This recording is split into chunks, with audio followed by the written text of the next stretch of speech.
This is Anita Ellis, University of Missouri Extension Livestock Specialist, here to tell you about the portable breeding barns available through the University of Missouri Extension.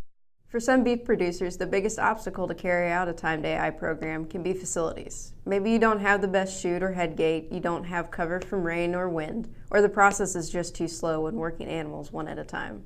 A portable AI breeding barn can help with all those challenges, as well as keep cattle calm during the process.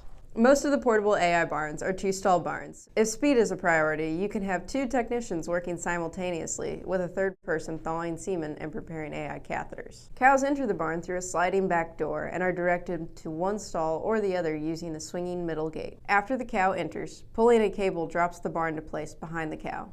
This keeps the cow in position and also minimizes the risk of the technician being kicked. The swinging middle gate locks into place so a technician can safely perform AI on one side while a cow enters the open side. The cow's head is behind a rubber curtain, which helps keep her from getting spooked by bright light and movement. The two-stall design of the barn also seems to keep the cows less stressed since they are stationed next to another animal and are not separated. The barn is also floorless, so cows keep their feet on the ground rather than having to step on a strange new surface. After AI, pulling a different cable opens a front door on the barn, allowing the cow to exit. It's relatively easy to set into place. A small hydraulic pump allows the barn to be dropped to ground level after removing the wheel blocks.